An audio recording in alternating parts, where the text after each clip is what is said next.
today we discuss about the rest question of chapter 6, question number 5, 6 and rest of this. Now first we discuss the question number 5 without any wasting of time. Question number 5 is give example to explain the difference between changes that can or cannot be reversed. हमें change के बारे में difference पता करना है कि कौन सा रिवर्स हो सकता है और कौन सा रिवर्स नहीं हो सकता है. तो there is a very simple answer. Question number 5 answer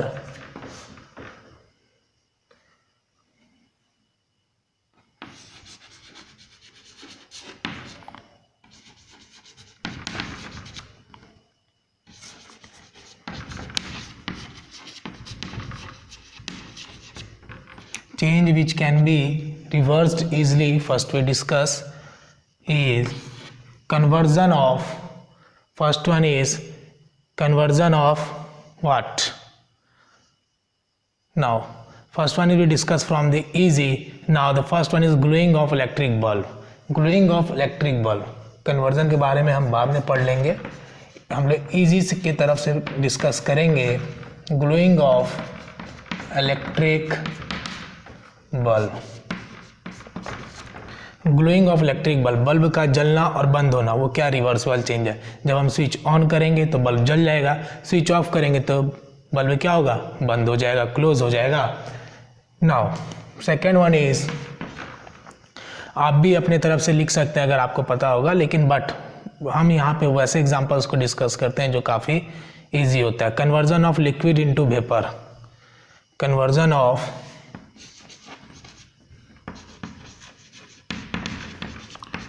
conversion of liquid into vapor. conversion of liquid into vapor, liquid से वेपर को कन्वर्ट हो सकता है तो फिर वेपर से लिक्विड में भी कन्वर्ट हो सकता है. तो conversion of liquid into vapour को हम लोग एक टर्म से जानते हैं, that is evaporation. That is evaporation. ठीक है. Now conversion of vapour into liquid, अगर वेपर से लिक्विड जाता है तो उसको हम लोग क्या बोलते हैं, that is called condensation. That is called condensation. Vapour to liquid called condensation.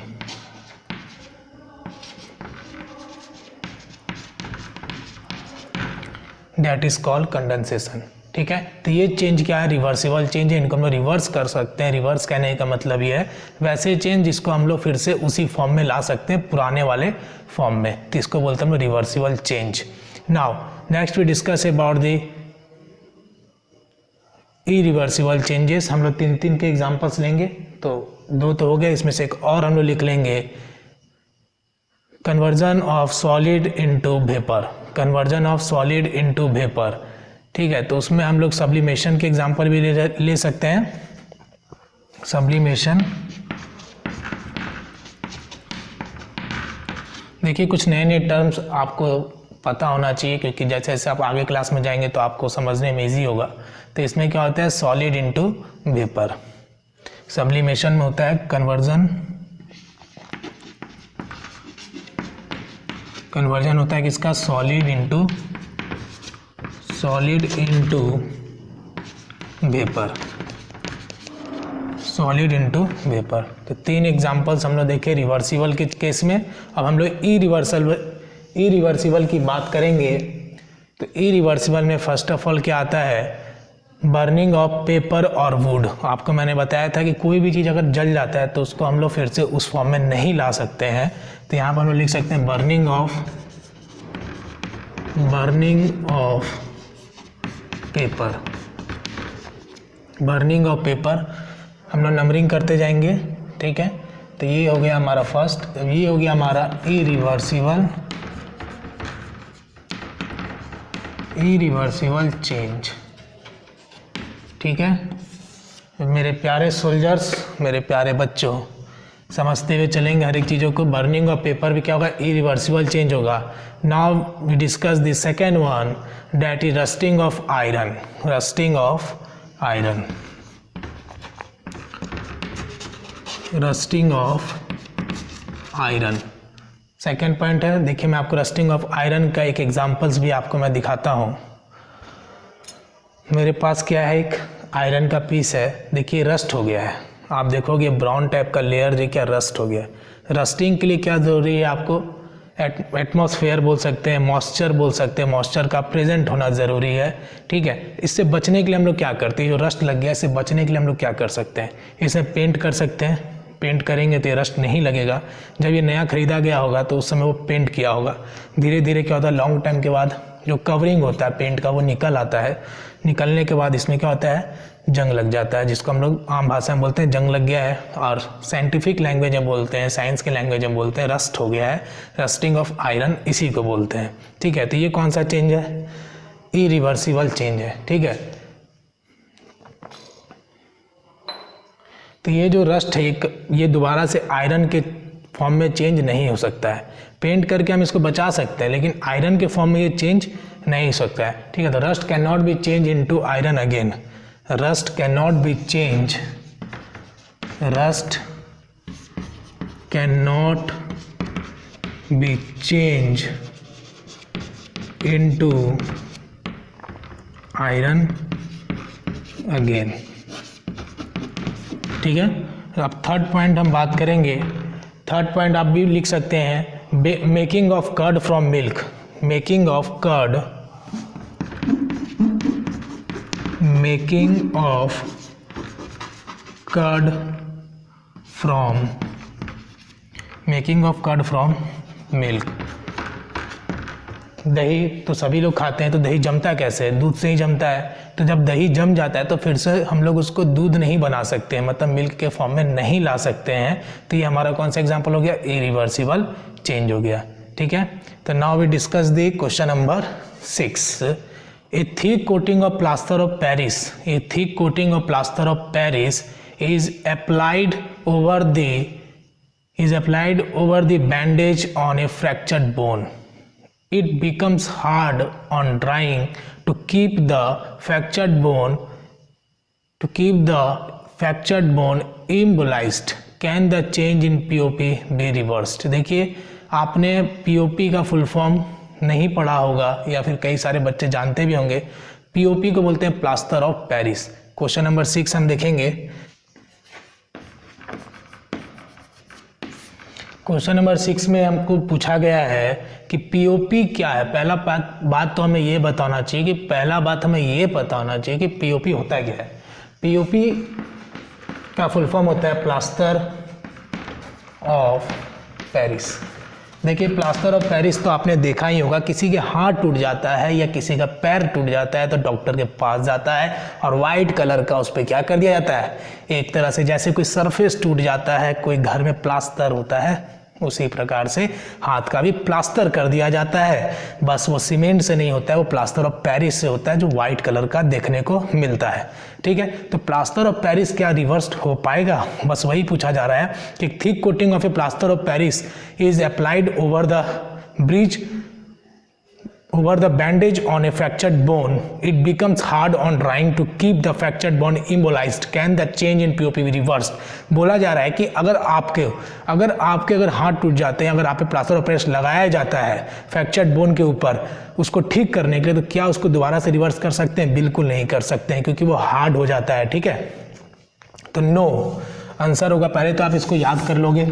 ठीक है, ये आपको जानना चाहिए। नो, सबसे पहली बात का आंसर होगा no. These are irreversible chemical change.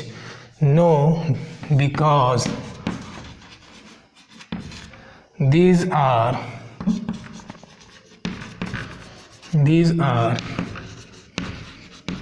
irreversible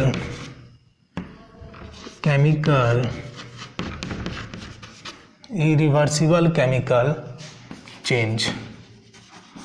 ठीक है, प्लास्टर ऑफ पेरिस वाले केस में जब डॉक्टर एक बार प्लास्टर कर देता है हाथ टूटने पे, पैर टूटने पे, तो उसको हम लोग दोबारा से जब वो सूख जाता है तो एक तरह का पाउडर हो गया। जब वो सूख जाएगा आप उसको तोड़ोगे, ममोड़ोगे, क्या हो जाएगा, तोड़ोगे तो पाउडर बन जाएगा। लेकिन क्या वो फिर से उसका बन पाएगा? उस तरह से नहीं बन पाएगा, इसलिए उस तरीके को अपनाना नहीं है।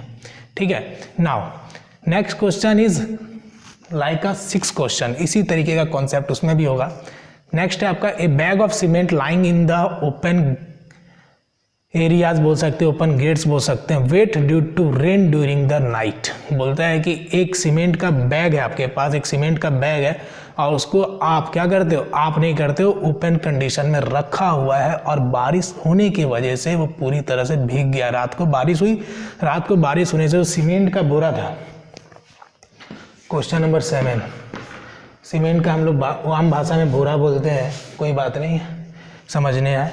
सीमेंट को एक बैग है हमारे पास, क्या है, सीमेंट का बैग है और रेन हुआ,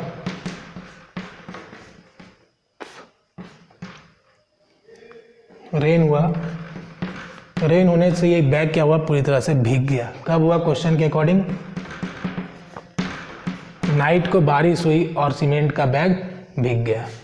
तो सीमेंट का बैग जब भीग गया तो क्या वो फिर से सीमेंट बन पाएगा, क्वेश्चन तो यही पूछ रहा होगा। आगे देखेंगे क्वेश्चन में, the next day the sun shine brightly, do you think the change which have occurred in the cement could be reversed. क्या वो रिवर्स्ड हो पाएगा, सीमेंट का जो बैग है वो तो भीग गया और उस चेंज में हमें लाना है, मतलब उसको फिर से सीमेंट बनाना है, फिर से वो पाउडर के फॉर्म में लाना है, सीमेंट के पाउडर के फॉर्म में। ऐसा नहीं हो सकता है क्योंकि सीमेंट जो है, सीमेंट जो घर पे यूज़ किया जाता है, घर बनाने के लिए यूज़ किया जाता है, उसी को सीमेंट बोलते हैं, तो वो फिर से उस फॉर्म में नहीं आ सकता है। ठीक है, तो इसका आंसर हम लोग क्या लिख सकते हैं, no these are irreversible chemical change. Question number 7 का सेम आंसर हो जाएगा, यही वाला हम यहाँ भी लिख देंगे, no because these are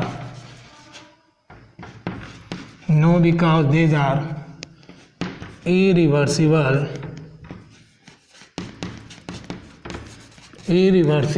change, no because these are irreversible change। ठीक है, तो आपका चैप्टर 6 यहीं ख़त्म हो जाता है और आप मुझे 2 एग्जाम्पल बताओगे कमेंट बॉक्स में, example of slow changes. Change तो होगा लेकिन स्लो चेंजेस। ठीक है, एक सरप्राइज क्वेश्चन रहेगा आपके लिए। ठीक है, ये बुक में क्वेश्चन नहीं है, ठीक है, इसको बोल सकते हैं सरप्राइज क्वेश्चन।